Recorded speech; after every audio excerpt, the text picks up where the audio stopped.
Oh, buddy, Andy here again. Well, as you seen by the title of this particular video, this is hopefully going to be the last one in the series that I've been doing, which wasn't intended to be a series, but turned into a series about the life and the eventual death of my father and how that sort of roller coaster of life has where it's taken me.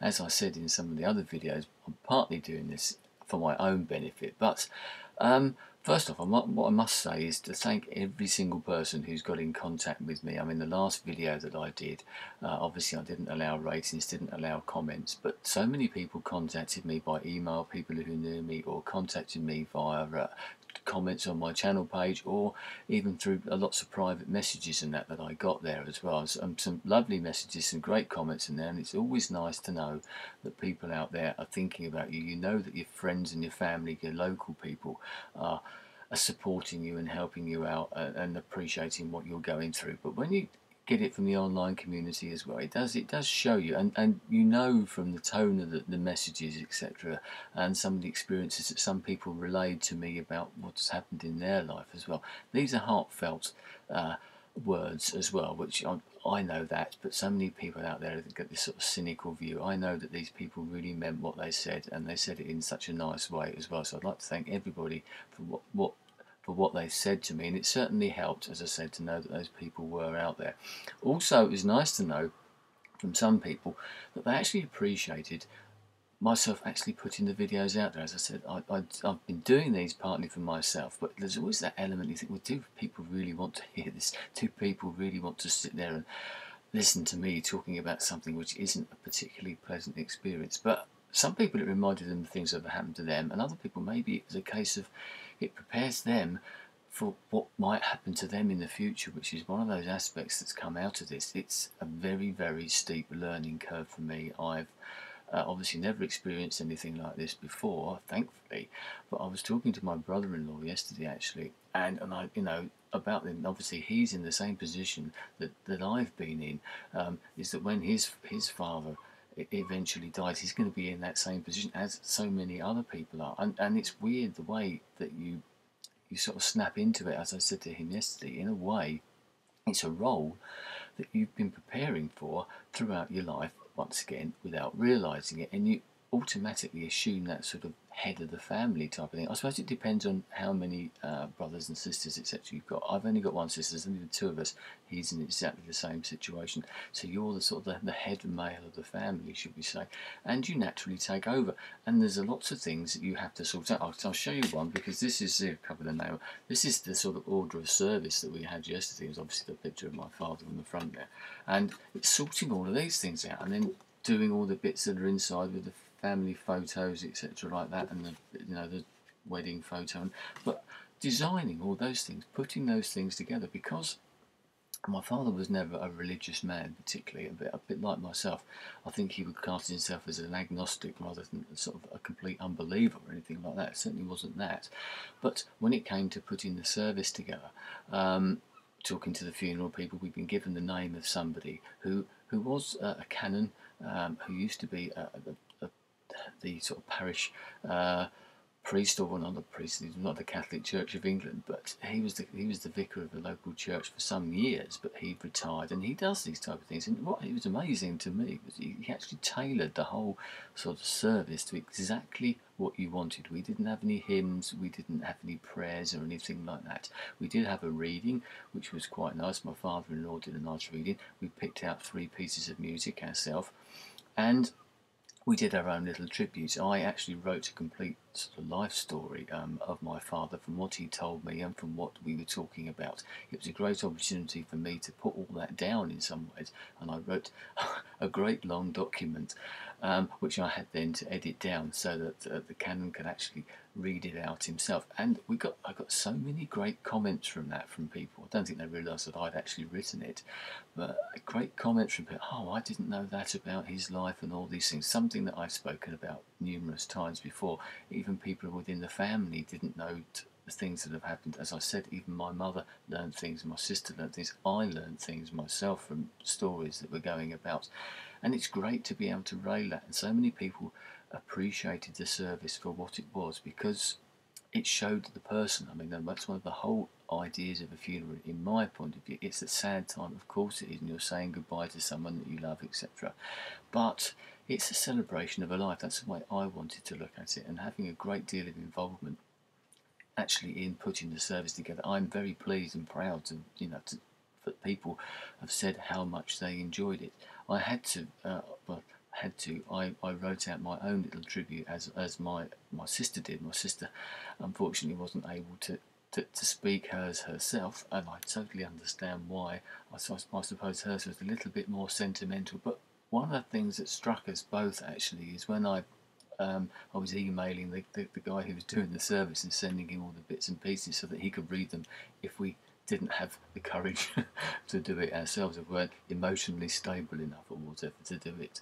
And was reading my sister's, the piece that she'd written, and reading the piece that I eventually read out myself, was how similar they were in certain ways, which to me is a great thing because it shows that this is genuine. It shows that we all felt the same sort of way about the man, and and there were some parts in there were more or less word for word exactly the same, and that's sort of quite chilling in some ways that we both, well, not that it was a surprise, but that we both put exactly the same type of things down there.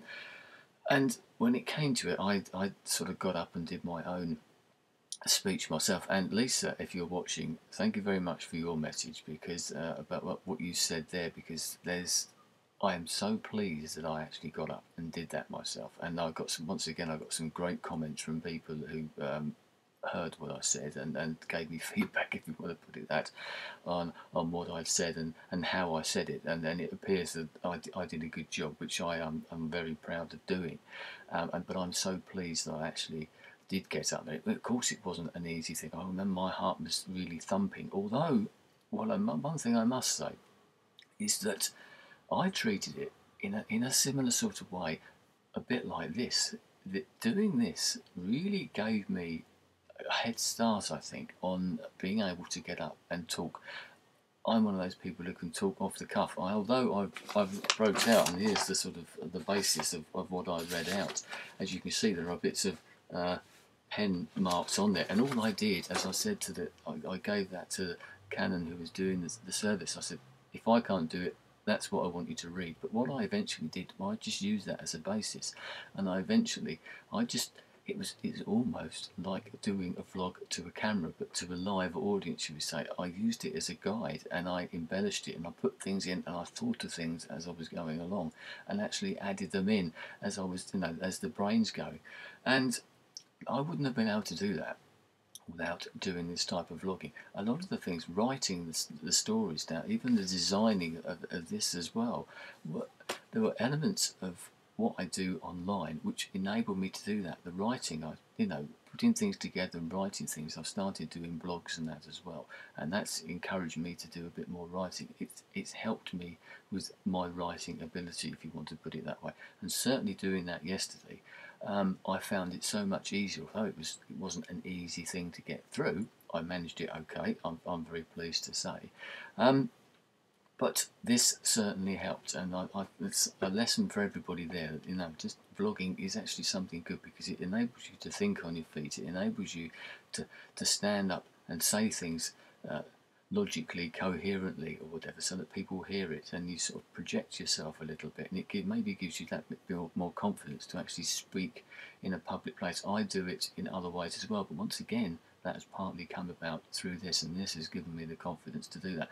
Well, I wanted to, because this is going to be a long video, and I don't care. It might jump about all over the place, but if you got this far, I'm sure you'll watch the rest. I did say in the other video about some of the stories and that, and I just wanted to, in some ways, talk about what I said.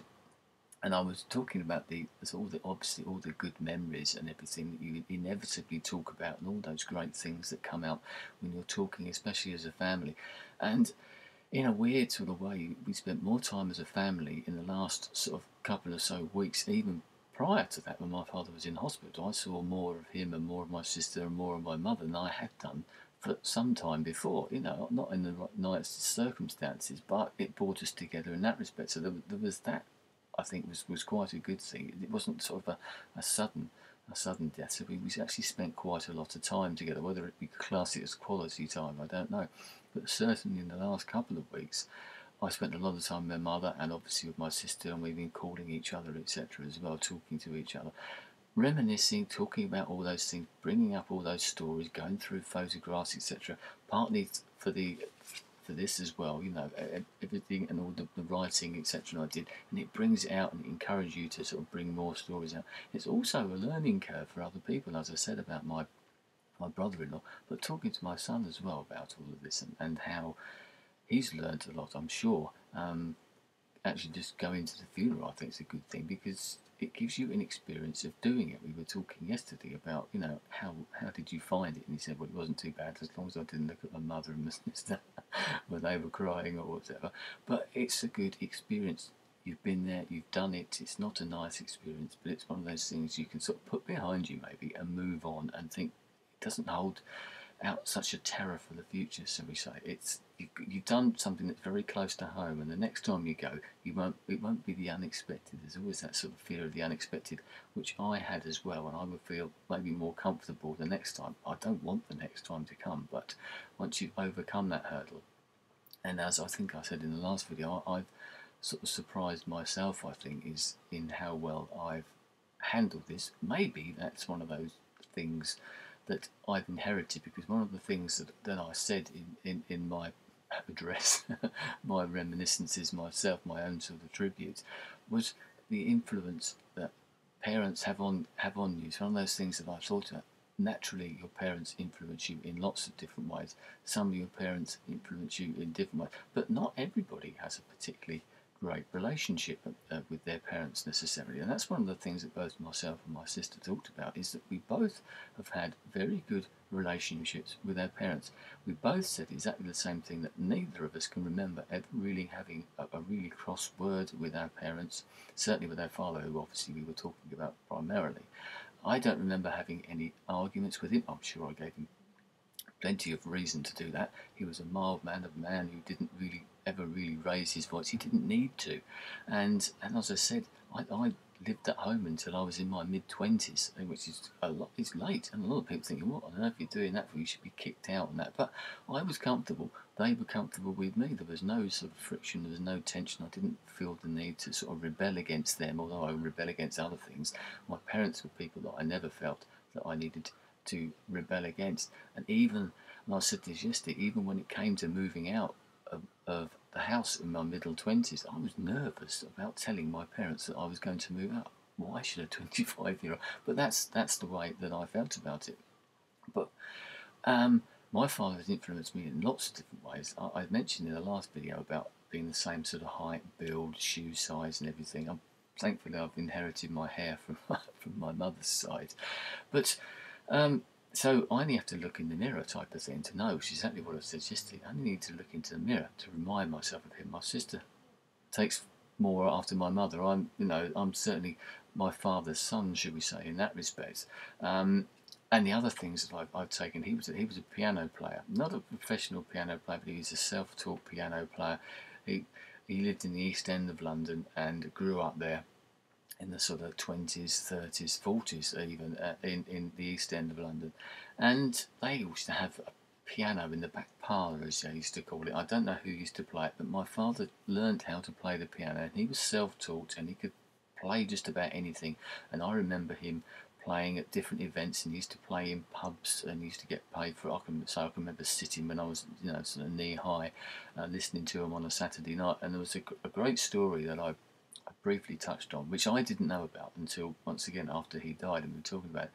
One day in evening in the 1960s, my mother was out with my father and some friends in the pub, not that far from here as it happens.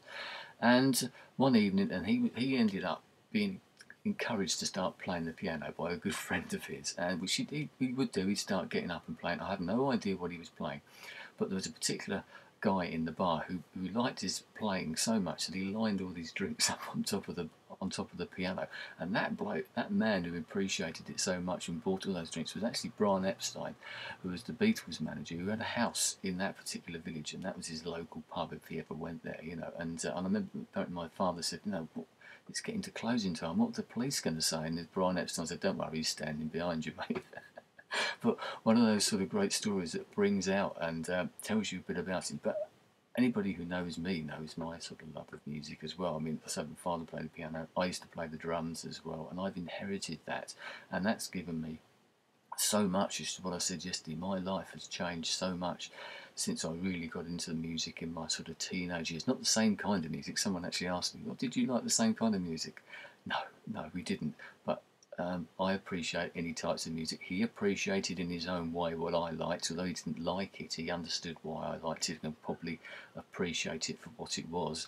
But I've certainly inherited that, and that changed my life in so many different ways. The DJing that I've done, and even literally the other day, I was offered to do some comparing work at a, sort of a local music festival because of my musical connections in the town, etc. With the local music that I deal with, I'm even going to get paid for that one as well, which is quite nice. So there's little things like that, but other things that people know me for on here, I suppose. I talked about my sort of inquisitive nature and how, you know, that sense of wonder and reading and that general sort of thirst and desire for knowledge. You say, I get that from him as well, because he was a big reader. He was always someone who had a sense of wonder, certainly more than my mother. There's nothing not knocking my mother, but it just shows you the differences between the two of them, the music and that sort of inquisitive nature as well. Is that even up until a few months ago, I was swapping books with my father. Whenever he would come round to my house, he would be looking across the bookshelf. Oh, read anything new, Andy? You know, sort of anything new you think I might like? Yes, and I would pass things on. He would lend me bits and pieces as well. We'd pass on other things that might be magazines or something like that. And he still had that inquisitive nature, even right up to his 90s. I remember a story I relayed yesterday is something that one of those memories that I will always have is him waking me up, and I may have mentioned this before, waking me up in the middle of the night when Apollo 11 landed on the moon. You know, there's no way he was going to let me miss that, because he knew that I was interested as he was in that type of thing. July 1969, there I was on the sofa with him watching Neil Armstrong and Buzz Aldrin land on the moon and eventually walk on the moon as well. And that's one of those things that sort of sticks in your mind. But even little things like the internet and new technology, he was fascinated by the internet. I can remember showing him sort of Google Earth and, you know, some of these webcams from that you get in Times Square, or literally, no, not those type of webcams, but, you know, sort of in city centres and that type of thing. You can see what's happening in San Francisco or Sydney or Beijing or whatever, and he was fascinated by that. The iPhone, which I got, you know, get the, you know, anybody who knows about the iPhone, you know how that works. And but there was still that sort of sense of wonder, that's still that fascination, and that's something that I have certainly learnt, I think, and been influenced by. But one of the things I actually said in there was, I think one of the biggest influences, and a lesson maybe for any parent out there, as I am, and I've learnt as well, and pass these things down, as you inevitably do. What you learn from your parents, hopefully you pass the good stuff down as well. Was that he allowed me to live my life pretty much exactly as I wanted to. As I said, we were always comfortable. I considered him to be a friend as well, and that's a big thing, I think. That I was never put any pressure on to do anything that I didn't want to, whether it be in sort of personal relationships or whether it be in career moves or anything like that. I drifted into my job, and I remember him saying, and I relayed this once again yesterday, was that when it came to that time when I was a teenager and I had no idea what I wanted to do with my life, I had no idea what I wanted to do job-wise when I left school or something, he said, I don't care. He said, you know, doesn't matter what you do, I don't care what you do, you can be a dustman for all I care. He said, a refuse collector or whatever you want to call it. He said, as long as you're happy, it doesn't matter. And that's something that's always stuck with me. It's one of those things that I shall pass down to my children. Don't put any pressure on them. I know too many people who've had pressure put on them and they've ended up going the wrong way because they've ended up rebelling against that sort of pressure sometimes. Every parent wants their child to do the best that they can. That's only natural. But I've learned from that. I don't put any pressure on my children any more than I have to, should we say. I like to think that that influence from my father has carried its way through and has helped me with my life. So I have a lot to thank him for, and maybe we should all think about that, because this is something that I hadn't really thought about. Aspects of it, yes, you immediately know about the sort of reading stuff because you're passing things across, you're trading books or whatever. But it's only really since then when you sit down and think, oh, what have I got to put on? I've got to put something down. And it was one of those thoughts, maybe from a slightly different angle. As I said, my sister did what we class as slightly more sentimental. But that was absolutely fine. It was a great balance in the way that it was. I don't think I could have read out what she wrote as well. But it's, once again, you don't think about these things and you maybe don't value them until, not say it's too late, but after the event, shall we say. Yes, as I said, I'm my father's son, and I've had some great comments from my mother as well about what's happened recently and yesterday, on what happened yesterday, and that's nice to know that she appreciated that and felt that he would appreciated that, and that's all I can ask. But just think about the influence that you have on other people as well, whether they be your children or even your friends or whatever, anyone that you have influence over. It's the good influences that you need to think about. So I think that's just about that. It's been a roller coaster journey. It's been an up and down journey, and now maybe the realisation will start to sink in. I was talking to the funeral director even today, the day after I had to go to see them about something. He's still paying some of these little bills and stuff like that you need to sort out. But I've learned a lot from this, something that I can carry on, and it's all those learning processes, all those emotional processes they do make you stronger as long as you allow them to. We can all wallow down, can't we? As I said in one of the earlier videos, I'm trying to be upbeat about this. Inevitably you're downbeat about it. I wasn't going to do this vlog today because earlier on I just couldn't be bothered to do anything, sort of you come down after a relative high yesterday because you're building up to it. It was a really weird day yesterday, a lot of hanging around and trying to be strong, I suppose, trying to project something that maybe you don't feel like doing it, and holding your mother, your sister up as well, and even the rest of the family as well, because there's a lot of people who appear to be, because of the way the service was done, there's quite a few sort of emotional people because they heard that story and it brought out the real person in them. As I said, it celebrated that life, which is exactly what I wanted to do with the way that the service went. As I said, we designed it, shall we say, exactly as we wanted. Even the wording of the committal itself at the end of the ceremony, we were allowed to sort of change some of the words in that. Obviously there are certain things that need to be said. So many different things you can influence, which I wasn't aware of, even in a funeral. Maybe that is, because we were talking about this earlier, maybe it is because it was a non-religious service as such that you were able to tailor it far more than you actually are able to do if it's a normal religious service. I'm not knocking that at all, because that's exactly what some people would want. They want a truly religious service. That's absolutely fine. I don't have any problem with that at all.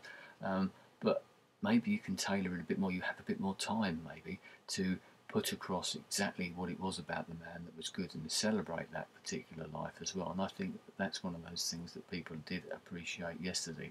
Well, I know they did because they told me about it. So there you go. Anyway, I am going to leave it there because I could probably talk for hours and hours about this particular subject.